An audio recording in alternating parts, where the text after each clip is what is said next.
Molecular formula पता करने के लिए हम परसेंटेज कंपोजिशन का यूज करेंगे।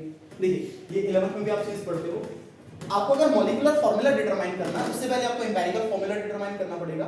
एम्पिरिकल फॉर्मूला डिटरमाइन करने के लिए हम क्या लिख देंगे, सिंपली आप इस टेबल के हिसाब से चल सकते हैं। सबसे पहले एलिमेंट्स लिखेंगे, एलिमेंट कौन कौन से आपके पास हैं, carbon, then hydrogen, then nitrogen and oxygen. उसके बाद क्या लिख देंगे, इनके परसेंट कंपोजिशन, इनके परसेंटेज कंपोजिशन लिख देंगे। बताइए कार्बन कितना 20%, परसेंटेज ऊपर लिखते हैं, नीचे परसेंट लिखने की जरूरत नहीं है। Then hydrogen is 6.67% and then this one is 46.67% and oxygen is 26.6%। ठीक है। अच्छा परसेंटेज कंपोजिशन के बाद क्या लिखते हैं, परसेंटेज कंपोजिशन के बाद लिखा जाता है इनका मास, इनके एटॉमिक मासेस। ठीक है, इनके एटॉमिक मासेस, एटॉमिक मास। ठीक है, बताइए कार्बन का एटॉमिक मास 12, हाइड्रोजन का एटॉमिक मास 1, नाइट्रोजन का एटॉमिक मास, समझ, नाइट्रोजन का एटॉमिक मास 40, ऑक्सीजन का एटॉमिक मास 60। ठीक है। अच्छा एटॉमिक मासेस के बाद आप क्या करेंगे, एटॉमिक रेशियोज निकाल देंगे, एटॉमिक रेशियोज। और एटॉमिक रेशियो कैसे निकालेंगे, percent composition upon mass, percent composition upon mass. ये कितना आ जाएगा 20/12। ठीक है, ये कितना आ जाएगा 6.67 अपॉन, सेम ही आएगा। ठीक है ना, ये कितना आ जाएगा 46.67 अपॉन 40 और ये कितना आ जाएगा 26.6 अपॉन 60। ठीक है, बताइए कितना आएगा,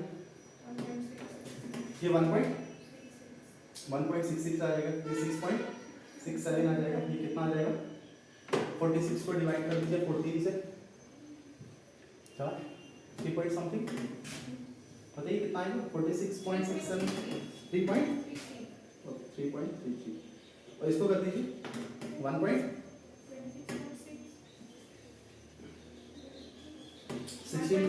1.6।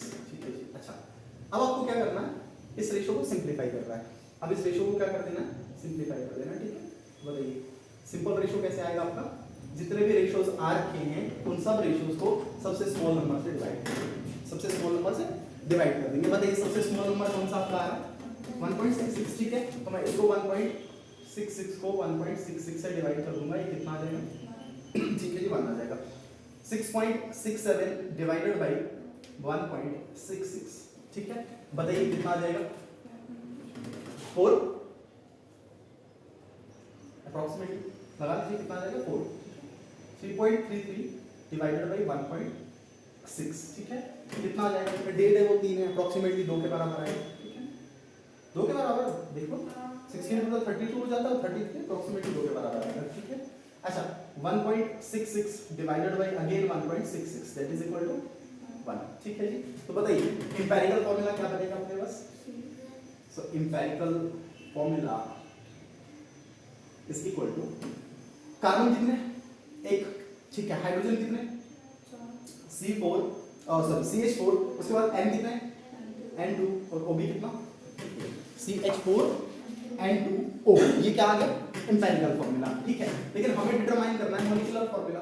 बताइए मॉलिक्यूलर फॉर्मूला किसके बराबर, molecular formula is equal to, बहुत अच्छे, N into empirical formula, N into empirical formula. Molecular formula किसके बराबर होगा सर, जो इंपेरिकल फॉर्मूला हमारे पास आया उसको किसी इंटीजर से मल्टीप्लाई करना पड़ेगा। ये इंटीजर 1 भी हो सकता है और 1 से ज्यादा भी हो सकता है। ये कैसे पता चलेगा कि n क्या था, so n will be equal to molar mass upon empirical formula mass, molar mass upon empirical formula mass. ठीक है, n किसके बराबर होगा, n कैसे फाइंड आउट करेंगे हम, n will be equal to molar mass upon empirical formula mass. ठीक है, molar mass is given in question, so what is the molar mass of compound, molar mass of compound is 60. ठीक है, and empirical formula mass, तो आपको empirical formula से निकालना पड़ेगा। ये जो empirical formula आपके पास आया, इस empirical formula से हमें empirical formula mass मिलेगा। ठीक है, बताइए कार्बन का मास 12, एक हाइड्रोजन का 1 और 4 का प्लस नाइट्रोजन का 14 और 2 बार है तो कितना आ जाएगा, ठीक है, प्लस इसका 60। बताइए कितना आएगा ये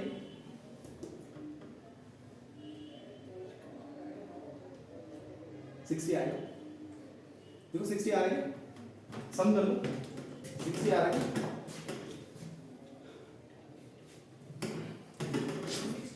कितना आ रहा है 60 आ रहा है, सम कर लेना 60 आएगा, ठीक है ना, कितना आ जाएगा 60 आ जाएगा। So n is equal to 60, molecular mass 60 और एम्पिरिकल फार्मूला मास भी कितना, बताइए किसके बराबर आ जाएगा, n का वैल्यू कितना आ गया, अगर n का वैल्यू 1 आया इसका मतलब मॉलिक्यूलर फार्मूला और एम्पिरिकल फार्मूला सेम होगा, इसका वैल्यू 1 आ गया तो इसका मतलब ये सेम होगा, तो बताइए मॉलिक्यूलर फार्मूला किसके बराबर हो जाएगा, molecular formula will be same CH4N2O, ये आ जाएगा मॉलिक्यूलर फार्मूला, ठीक है। अब देखिएगा सवाल में क्या चीज घुमा रखी है, मॉलिक्यूलर फार्मूला क्या आ गया आपके पास, दैट इज कार्बन कितने आ गए, पहले ऑप्शन एलिमिनेट कर लेते हैं, कार्बन आ गया आपके पास 4, बताइए ऑप्शन 1 में कार्बन कितने दे रखे हैं, सॉरी कार्बन एक ही है, कार्बन एक ही है, ऑप्शन 1 में कार्बन कितने दे रखे हैं 3, इसका मतलब ऑप्शन ए तो कैंसिल हो गया, ठीक है। अच्छा ऑप्शन बी में कार्बन कितने दे रखे हैं, ऑप्शन बी में एक ही कार्बन है, पॉसिबिलिटी कि ऑप्शन बी हो सकता है, ठीक है। ऑप्शन सी में भी 2 दे रखे हैं, ऑप्शन सी भी कट गया, ठीक है ना, बताइए कौन कौन सा ऑप्शन एलिमिनेट हो गया, ए ऑप्शन एलिमिनेट हो गया, उसके बाद सी ऑप्शन एलिमिनेट हो गया, ठीक है, उसके बाद बचा बी और डी, ठीक है। अच्छा देखिए बी ऑप्शन और डी, बताइए ऑप्शन बी क्या है, NH2 ट्वाइस CO और ऑप्शन डी क्या है CH3 N CO, खत्म हो गया यहीं पे। अच्छा इसमें भी 2 कार्बन है, ये भी तो चला गया, फिर ये भी तो चला गया, ठीक है, तो कौन सा ऑप्शन बच गया, ऑप्शन बी बच गया, ठीक है ना, ऑप्शन बी, ठीक है। ये तो ऐसे ही हो गया, इसलिए कि और भी डाटा दे रखा था, चलिए और डाटा पढ़ लेते हैं, और डाटा क्या है, ठीक है। आंसर तक तो हम पहुंच गए, फार्मूला ये होगा NH2 twice CO, this that is NH2 C double bond O NH2 which is urea, right, this is urea, this is urea, NH2 CO NH2 urea का फार्मूला, इसका फार्मूला है यूरिया का NH2 CO NH2, this is urea, ठीक है, compound urea है। अच्छा इसमें क्या बोल रखा है, इसके बाद क्या बोल रखा है, कहते हैं जब इस कंपाउंड को हीट करेंगे तो अमोनिया गैस रिलीज होगा, बिल्कुल सही बात, जब इस कंपाउंड को हीट करेंगे तो अमोनिया गैस रिलीज होगा, और उसके बाद कहता है जो रेजिड्यू बचेगा, सॉलिड रेजिड्यू बचेगा, वो वायलेट पीपीटीज देगा जब आप उसको कॉपर सल्फेट सॉल्यूशन के साथ ट्रीट करेंगे, ये बढ़िया बात है, इसको ध्यान में रख लेना, मैं यहाँ पे लिख लेता हूँ, इसको मिटा के लिख लेता हूँ। बेसिकली ये ब्यूरेट टेस्ट की बात कर रहा है, मैंने परसों भी इसका जिक्र किया था, ब्यूरेट टेस्ट का, ब्यूरेट टेस्ट याद रखना इसको, ब्यूरेट टेस्ट, ब्यूरेट टेस्ट किसके लिए होता है, ब्यूरेट टेस्ट होता है प्रोटीन्स के लिए, किनके लिए, प्रोटीन्स के लिए, या वो कंपाउंड जिनमें एमाइड लिंकेज, जिनमें कौन सा लिंकेज हो, एमाइड लिंकेज, एमाइड लिंकेज, और एमाइड लिंकेज किसमें हो सकता है, प्रोटीन्स में हो सकता है, अमीनो एसिड्स में हो सकता है, और सिमिलरली इसमें भी एमाइड लिंकेज, इसमें भी एमाइड लिंकेज, बताइए कैसे एमाइड लिंकेज है, C double bond O and NH है ना, so this is amide linkage, यही तो एमाइड लिंकेज है।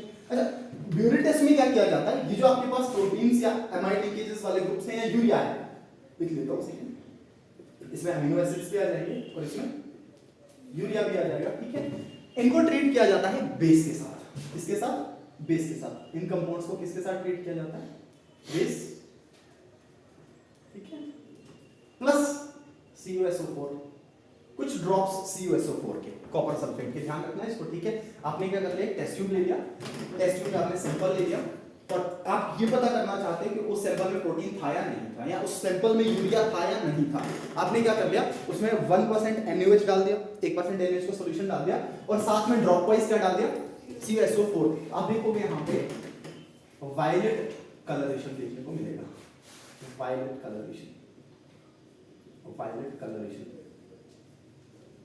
Violet to purple, violet to purple colouration आपको देखने को मिल जाएगा, ये कंफर्म करता है कि आपके सैंपल में प्रोटीन रहा होगा, या यूरिया रहा होगा, या कोई अमीनो एसिड रहा होगा, this is known as biuret test, इसको क्या बोलते हैं, ब्यूरेट टेस्ट, ध्यान दीजिएगा, ब्यूरेट टेस्ट किसके लिए होता है, इतना ध्यान रखना, प्रोटीन्स के लिए, अमीनो एसिड्स के लिए, और इवन यूरिया के लिए ब्यूरेट टेस्ट किया जाता है, ठीक है। सो इस कंपाउंड का मॉलिक्यूलर फॉर्मूला आ जाएगा CH4N2O, और स्ट्रक्चरली बता दें तो यूरिया हो जाएगा।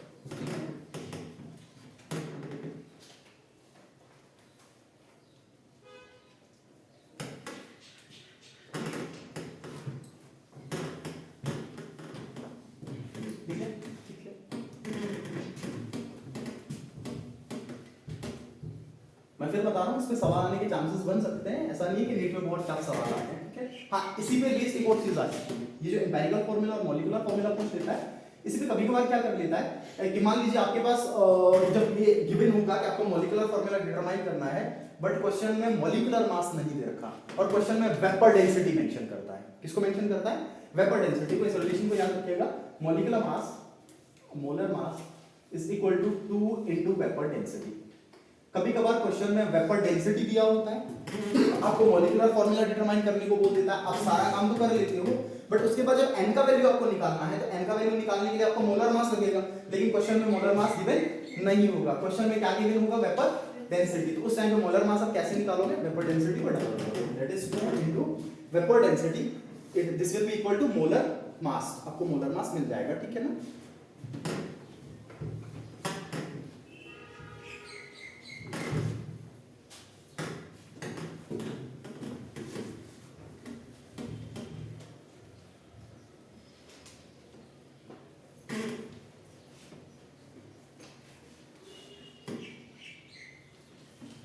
बेटा